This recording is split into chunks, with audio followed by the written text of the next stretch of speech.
defending the city as well. On top of the list among Palawan's political tycoons is considered as the father of the province of Palawan, completely transformed the province not just into an ecotourism destination, but also to be the fourth. Mga barangay, para pakabulan ng ating mga kabayan. Nais ko na magigagalan sa mga lalaki sa araw na ito na nagbigay ng tanya. Mayor Edward Solon Hagdor. I also would like to acknowledge the presence and assistance of his Sangguniang Palursog, headed by Vice Mayor Cecil Bayron. Palakpakan po natin sila. Palakpakan din po natin si Governor Jojo Beltran. Palakpakan din po natin si Jojo. Tumayo ko para makilala ka nila. I also would like to acknowledge the presence of Governor Abraham Tamanigan of Oriental Mindoro. Palakpakan po natin siya. And the City Mayor of Calapan, Oriental Mindoro. It has been synonymous with the White Penal Farm in the city of Puerto Princesa. And before its closing, it was also synonymous as a place where you can find the Vietnamese refugee camp. And of course, it is also synonymous a province that is #1 where you can get malaria. Of the achievement that the city of Puerto Princesa has garnered, it is a product of long-cherished labors of the past political leaders of the city of Puerto Princesa in the province of Palawan. And with that, we salute you, Mayor Hagedorn, so that you may continue to do what is needed to make Puerto Princesa what it is to be for the entire country of the Republic of the Philippines. Palakpakan po natin. Biro lang yan, biro. Baka yun na naman nalubas sa radyo. So mga kasama, sablay nyo at bawal ninyo ang taos-pusong pag-istima sa inyo ng ating mga kaubayan sa lungsod ng Puerto Princesa at sa lulubig ng Palawan.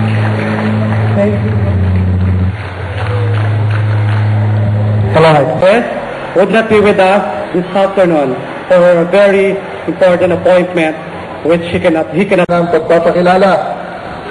Maraming salamat sa inyo. Isang magandang hapon po. Nais ko po muna magbigay galang.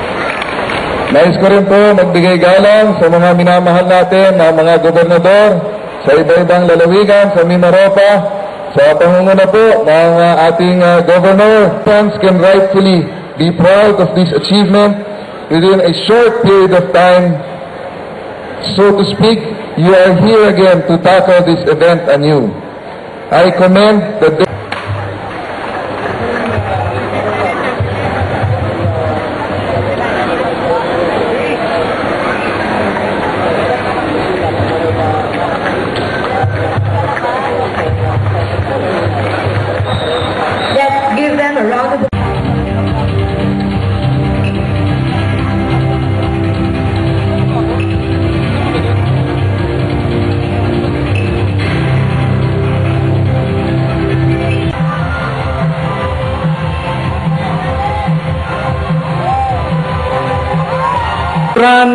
and John Jeffrey Villaverde will do the honor.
Pagdiriwang ng tunay na pakikipaglaro.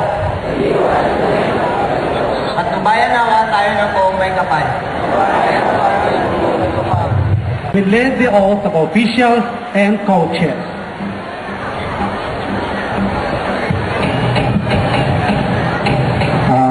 Pakitaas natin ang ating kanang kamay, panunumpa. Natutuparin ko ang aking tungkulin bilang isang tunay na coach at tagahatol na magpapatupad ng mga alituntunin tungo sa kanilang sariling kauliran at kabutihan. Kasihan nawa ako ng buong may kapal.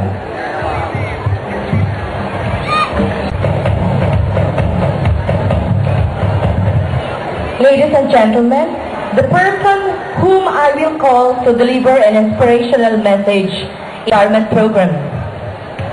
The Development Management Award of Asia, given to the first time to a local government unit with the Asian Institute Management in cooperation with the Far Eastern Economic Review and the Management Association of the Philippines. Commerce and Funds. He has 3 Hall of Fame awards adding to his feathers on his cap. Hall of Fame award given by the Office of the President for making his city the cleanest and greenest in the country. Hall of Fame award given by the Department of Education for his education and literacy program. Governor S.P. Aceron. At dahil po namin magbigay ka sa isang napakagandang lalaking gobernador. Alam na kagad natin yan Hindi kumukupas Second to the mayor of Puerto Princesa. Pinakamagandang lalaki itong bisito natin. Ngayon dito. Nais ko rin sanang batiin ang mga taga-Occidental Mindoro, bagamat hindi po nakarating ang aking kumadre. Alam niyo si Governor Cepina Sato ay kumadre ko yan. At balita namin, hapon daw siya rito. Baka mamaya ang flight ng Air Philippines sa bukas ng umaga. Kasama rin sana niya ang kanyang kongresista, Congresswoman Maria Melita Villarosa. It is School Division Superintendent acting ng Panalawigan, Mr. Rosita Marcial. Salamat po ng mga kasama ko. Panahon. Kagaya po ng ating city engineering, ang Oplan Linis, ang ating Bantay Puerto, at ang lahat na rin po ng mga kawani ng pamahalaan na talagang nakipag-isa upang mailagay sa batagumpay na kasaysayan ang ating Mimaropa game dito sa lungsod ng Puerto Princesa. Nais ko rin po pasalamatan ang ating Pangulo dahil po sabi ko nga noong panahon na kami sinabihang dito na yung gagawin namin. Who is an epitome of being serene, soft-spoken, approachable, and indeed with a refreshing sense. The other governors who are around, the Congressman Baham Mitra, and the different congressmen who are also here to grace the occasion. The Attorney, Undersecretary Franklin Sunga, all regional office family, the regional PED supervisors from the different regions of the country, the athletes, coaches, ladies and gentlemen, good afternoon. Secretary Franklin Sunga.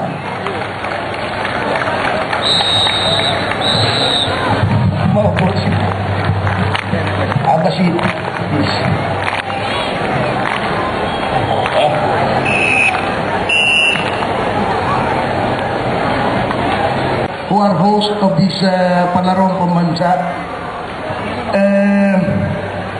Governor Joel Reyes and the other governors, Governor Bong Arion, Governor